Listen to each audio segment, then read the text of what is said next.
సంపూర్ణ కార్తీక పురాణం 6/30 అధ్యాయం. ఓ మహారాజా, కార్తీకమాసములో శ్రీహరిని ఎవరైతే అవిసెపులతో పూజిస్తారో వాళ్లకి చాంద్రాయన ఫలము కలుగుతుంది. గరికతోనూ కుసులతోనూ పూజించే వాళ్లు పాపవిముక్తులై వైకుంఠమును పొందుతారు. చిత్రవర్ణ వస్త్రాన్ని శ్రీహరికి సమర్పించిన వాళ్లు మోక్షమును పొందుతారు. కార్తీక స్నానాచరణమును చేసి విష్ణు సన్నిధిని దీపమాలికను నుంచేవాళ్లు వైకుంఠ పురాణ పాతకులు, శ్రోతలు కూడా విగతపెవలై పరమపదాన్ని చేరుతారు. ఇందుకు ఉదాహరణగా వినినంత మాత్రాననే సర్వపాపాలను సమయింపచేసేది ఆయురారోగ్యదాయిని అయిన ఒక కథను వినిపిస్తాను విను. కళింగ దేశీయుడైన మంధరుడనే ఒకానొక బ్రాహ్మణుడు స్నాన సంధ్యా వందనాలన్నిటినీ విసర్జించి పరులకు కూలిపని చేస్తూ ఉండేవాడు. అతనికి పతిమిత్ర, సర్వసాముద్రికాది శుభలక్షణ సంపన్న, సద్గుణ సముచ్చయము చేత సుశీల అని పిలువబడే భార్య ఉండేది. భర్త ఎంత దుర్మార్గుడైనా కూడా అతనియందు రాగమే తప్ప ద్వేషము లేనిదై పాతివ్రత్య నిష్ఠాపరురాలై ఉండేది. కొన్నాళ్ల తరువాత కూలితో జీవించడం కష్టమని భావించిన మంధరుడు వనగతుడై ఖడ్గపానియై దారులుకాసి బాటసారులను కొట్టి వారినుండి ధనము నపహరిస్తూ కాలం గడపసాగాడు. ఆ దొంగసొత్తును ఇరుగు పొరుగు దేశాలకు తీసుకొనిపోయి అమ్మి ఆ సొమ్ముతో కుటుంబ పోషణ చేసేవాడు. ఒకసారి దొంగతనానికే దారికాసి ఉన్న మంధరుడు బాటసారి అయిన ఒకానొక బ్రాహ్మణునిని పట్టుకుని అక్కడి మర్రిచెట్టుకు కట్టివేసి ఆ బాపని ద్రవ్యాన్నంతనూ అపహరింపచేశాడు. ఇంతలో అటుగా వచ్చిన పరమక్రూరుడైన ఒక కిరాతకుడు దోచుకొనిన మంధరుడిని, దోచుకోబడి బంధితుడై ఉన్న బ్రాహ్మణునిని ఇద్దరినీ కూడా చంపివేసి ఆ ద్రవ్యాన్ని తాను హరించుకు పోబోయాడు. కాని అదే సమయానికి అక్కడి కిరాత, మంధర, బ్రాహ్మణుల నుండి వచ్చే నరవాసనను పసిగట్టిన చేరువ గుహలోని పెద్దపులి గాన్రుమంటూ వచ్చి కిరాతకునిపై బడింది. పులి తన పంజాతోనూ, కిరాతకుడు ఖడ్గంతోనూ ఒకరినొకరు ప్రహరించుకున్నారు. ఆ జగదంలో పులి, కిరతకుడు కూడా ఏకకాలంలో మరణించారు. ఆ విధముగా మరణించిన విప్ర, మంధర, వ్యాఘ్ర, కిరాతకుల జీవులు నలుగురు యమలోకమును చేరి కాలమాత్రమునే నరకాన్ని పొందారు. యమకింకురులు ఆ నలుగురిని పురుగులు ఆమేథ్యముతో నిండివున్న తప్త రక్తకూపంలో పడవేశాడు. ఇక భూలోకములో భర్త మరణవార్త తెలియని మంధరుని భార్యయైన సుశీల మాత్రము నిత్యం భర్తృధ్యానాన్నే చేస్తూ ధర్మవర్తనతో, హరిభక్తితో, సజ్జన్సాంగత్యముతో జీవించసాగింది. ఒకనాడు నిరంతర హరినామ సంకీర్తనా తత్సరుడు, సర్వులయందున భగవంతుని దర్శించువాడు, నిత్యానంద నర్తనుడు అయిన ఒకానొక యతీశ్వరుడు ఈ సుశీల ఇంటికి వచ్చాడు. ఆమె శ్రద్ధాభక్తులతో అతనికి భిక్షవేసి, అయ్యా, నా భర్త కార్యార్థి అయి వెళ్ళి ఉన్నాడు, ఇంటలేడు. నేనే కాకినై ఆయన ధ్యానములోనే కాలమును గడుపుతున్నాను అని విన్నవించుకుంది. అందులక యతి, అమ్మాయి, ఆవేదనపడకు. ఇది కార్తీక పూర్ణమ మహాపర్వదినము. ఈరోజు సాయంకాలము నీ ఇంట పురాణ పటమాశ్రవణాదులు ఏర్పాటుచేయి. అందుకుగాను ఒక దీపము చాలా అవసరము. దీపానికి తగినంత నూనె నా దగ్గర ఉంది. నీవు వత్తిని ప్రమిదను సమర్పించినట్లయితే దీపమును వెలిగించవచ్చును అని సలహా ఇచ్చాడు. ఆ యతిశ్రేష్ఠుని మాటలనంగీకరించి సుశీల తక్షణమే గోమయముతో ఇల్లంతా చక్కగా అలికి పంచరంగుల ముగ్గులను పెట్టినది. ప్రత్తిని పరిశుభ్రపరిచి 2 వత్తులను చేసి యతీశ్వరుని వద్ద నూనెతో వాటిని వెలిగించి శ్రీహరికి సమర్పించినది. యతి ఆ దీప సహితముగా విష్ణువును పూజించి మనశ్శుద్ధికోసం పురాణ పఠనమును ఆరంభించాడు. సుశీల పరిసరాల ఇండ్లకు వెళ్లి వారందరినీ పురాణ శ్రవణానికి ఆహ్వానించింది. అందరి నడుమా తానుకూడా ఏకాగ్రచిత్తయై ఆ పురాణాన్ని వింది. అనంతరము ఆమెకు శుభాశీస్సులనందించి యతీశ్వరుడు వెళ్ళిపోయాడు. నిరంతర హరిసేవనము వలన క్రమక్రమముగా ఆమె జ్ఞానియై తదుపరిని కాలధర్మమును చెందినది. తత్క్షణమే శరఖ చక్రాంకితులు, చతుర్బాహులు, పద్మాక్షులు, పీతాంబరధరులు అయిన విష్ణుదూతలు నందనవన సుందరమందారాది సుమాలతోనూ రత్నమౌక్తిక ప్రవాళాదూలతోనూ నిర్మించిన మాలికాంబరాభరణాలంకృతమై ఉన్న దివ్య విమానాన్ని తెచ్చి సుశీలను అందు అధిరోహింపచేసి వైకుంఠానికి తీసుకుపోసాగారు. అందులో వెళుతున్న సుశీల మార్గమధ్యమములో నరకములో మరిముగ్గురు జీవులతో కలిసి బాధలు పడుతున్న తన భర్తను గుర్తించి విమానాన్ని ఆపించి తత్కారణమేమిటో తెలుపవలసిందిగా విష్ణు పారిషుదులను కోరింది. అందుకు వారు అమ్మా, నీ భర్తయైన ఆ మంధరుడు విప్రకుల సంజాతుడైనప్పటికీ కూడా వేదాచారాలను విసర్జించి కూలియై మరికొన్నాళ్లు దొంగయై దుర్మార్గ ప్రవర్తన వలన ఇలా నరకాన్ని అనుభవిస్తున్నాడు. అతనితోబాటే ఉన్న మరొక బ్రాహ్మణుడు మిత్రద్రోహి మిత్రుడొకనిని చంపి అతని ధనముతో పరదేశాలకు పారిపోబోతూ నీ భర్త చేత బంధితుడయ్యాడు. అతగాడి పేపాలకుగాను అతడు నరకము పొందాడు. మూడవవాడు కిరాతకుడు. బంధితుడైన ఆ బ్రాహ్మణునిని నీ భర్తను కూడా చంపివేసిన పాపానికిగాను ఇతడు నరకమును చేరవలసి వచ్చినది. ఇక నాలుగవ జీవి ఒక పులి. ఆ పులి అతఃపూర్వజన్మలో ద్రావిడ బ్రాహ్మణుడైయుండి ద్వాదశినాడు భక్షాభక్ష్య విచక్షణారహితుడై ఆచరించిన తైలాదిక భోజనాదుల వలన నరకమును పొంది పులిగా పుట్టి ఈ కిరాతకుని తోడి జగడములో అతనితోబాటే నరకాన్ని చేరాడు. ఈ నలుగురి నరకయాతనలకు కారణాలివే తల్లి అని చెప్పారు. ఆ మీదట సుశీల విష్ణుదూతలను చూసి ఏ పుణ్యము చేసినట్లయితే వాళ్లకా నరకము తప్పుతుందో చెప్పుడని కోరగా, వైష్ణవులు కార్తీకమాసములో నీచేత ఆచరించబడిన పురాణశ్రవణ ఫలితానని ధారబోయడము వలన నీ భర్తావ్ పురాణశ్రవణార్థమై నువ్వు ఇంటింటికి వెళ్లి ప్రజలను పిలిచిన పుణ్యమును ధారాబోయడము వలన మిత్రద్రోహి అయిన ఆ బ్రాహ్మణు ఆ పురాణశ్రవణార్థమై నువ్వు సమర్పించిన 2 వత్తుల పుణ్యమును చేరిసగముగా ధారపోయడము వలన కిరాత వ్యాధ్రాలు నరకమునుంచి ముక్తిని పొందుతారు అని పలికారు.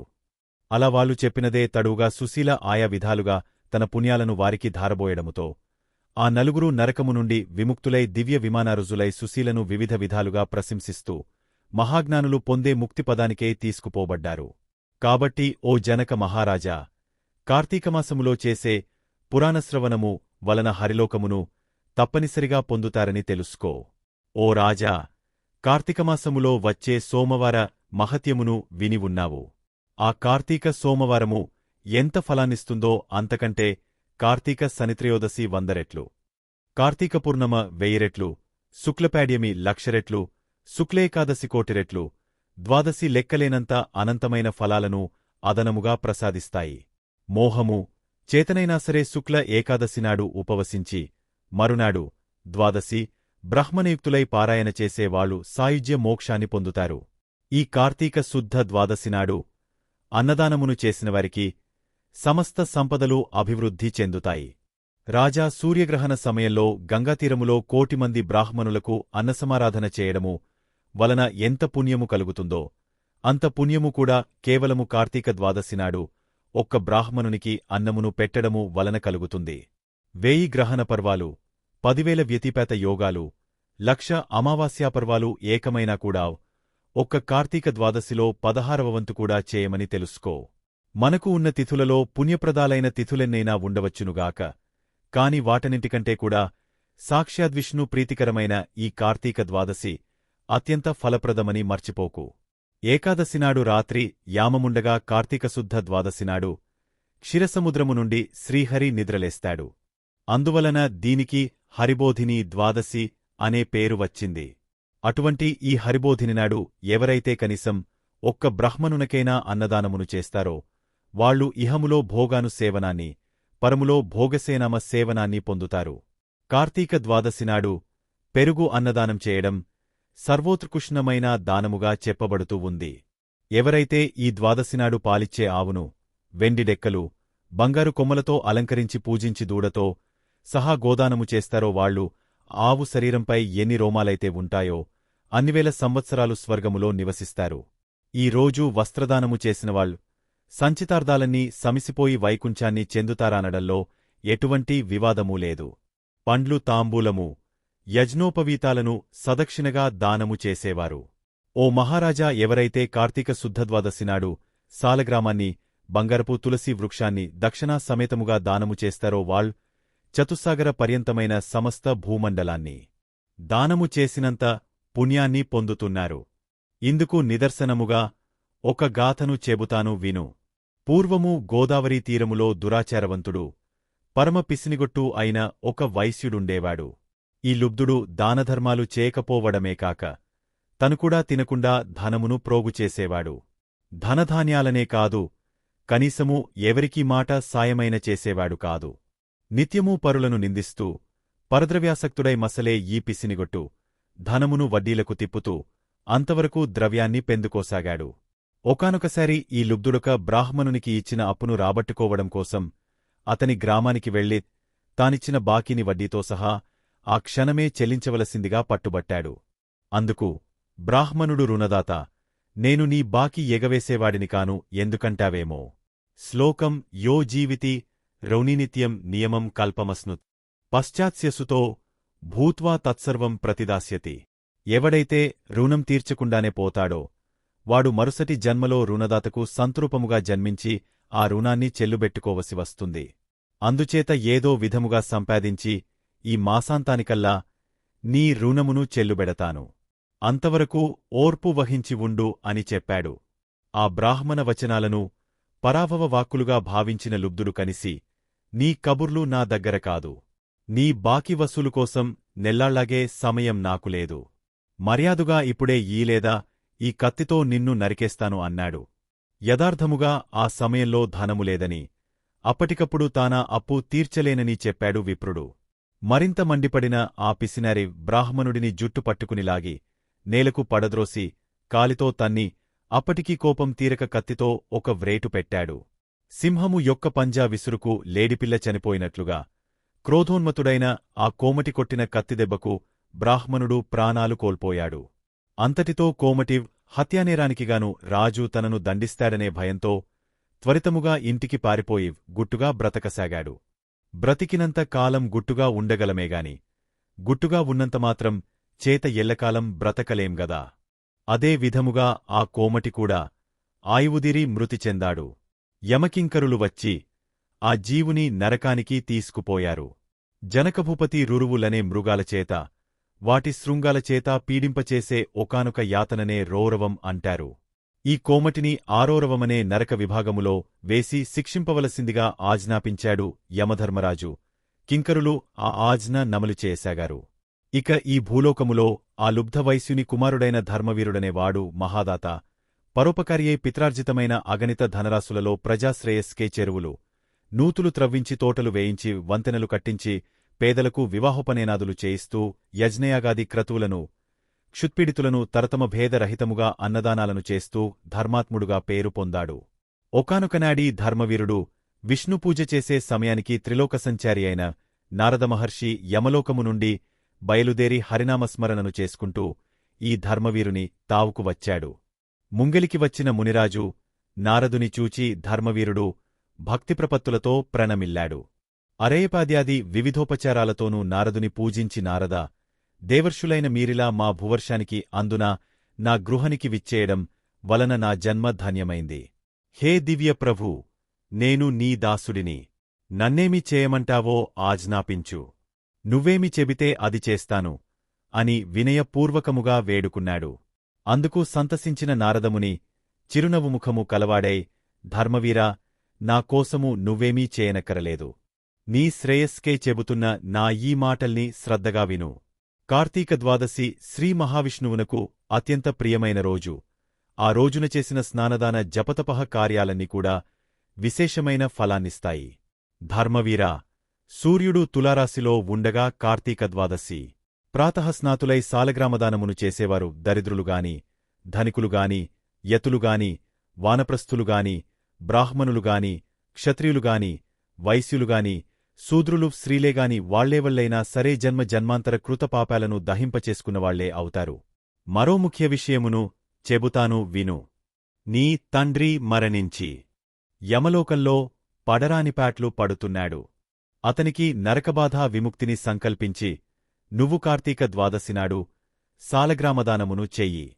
నారదుడు చెప్పినదంతా విని నవ్వేశాడు ధర్మవీరుడు. పైపెచ్చు నారదమునీంద్రా, నా తండ్రి పేరున గో, భూ, తిల, సువర్ణాది దానాలు ఎన్నో చేశాను. వాటివల్ల వెలువరించబడని నరకయాతన కేవలం సాలగ్రామమనే పేరు గలిగిన రాతిని దానము చేస్తే సాధ్యమవుతుందా? అయినా ఆ సాలగ్రామమనే రాయి ఎందుకుదుపయోగపడుతుంది? తినదానికా పనికిరాదు, అలంకారానికా నవరత్నాలలోనిది కాదు. ఏ రకంగానూ ఎవరికీ కూడా పనికిరాని దానిని నేనెందుకు దానము చేయాలి? రాతి దాటకు కీర్తి ఉండడు, ఆ ధనమును పట్టినవానికి సుఖమూ ఉండడు. కాబట్టి ఆ సాలగ్రామ దానమును నేను చెయ్యనుగాక చెయ్యను అన్నాడు. నారదుడెంత అనునయముగా చెప్పినా కూడా ధర్మవీరుడు తన మూర్ఖాత్వాన్ని వదలనూ లేదు. సాలగ్రామ దానానికి అంగీకరించనూ లేదు. అంతటితో నారదుడు అంతర్హితుడైపోయాడు. మరి కొంతకాలానికి ధర్మవీరుడు మరణించాడు. గౌరవనీయులు, సర్వహితాత్ములు అయిన పెద్దల మాటలను పాటించని పాపానికి సాలగ్రామదానము చేయకపోవడము వలన నరకగతుడై అనంతరము 3 మారులు పిల్లిగాను, 3 సార్లు కోతిగాను, 5 సార్లు ఆంబోతుగాను, 10 పర్యాయాలు స్త్రీగాను జన్మించి వైధవ్యపీడను పొందడం జరిగింది.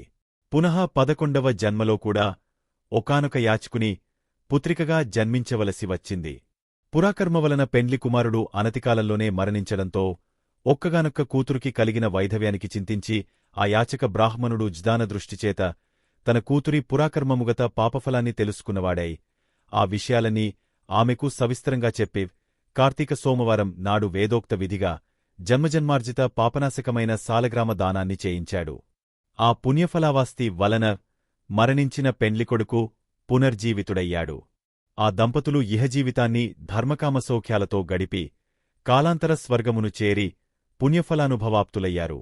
తదుపరి ధర్మవీరుడు 23వ జన్మగా ఒక బ్రాహ్మణునింట శిశువుగా పుట్టి పూర్వజన్మలో చేసిన మహత్వపూర్వక సాలగ్రామ దన పుణ్యవిశేషము వలన జ్ఞాని అయి ప్రతివర్ష ప్రయుక్త కార్తీక సోమవారము పర్వదినాలలో సాలగ్రామదానాన్ని ఆచరిస్తూ ఆ పుణ్యఫలముగా మోక్షప్రాప్తుడయ్యాడు.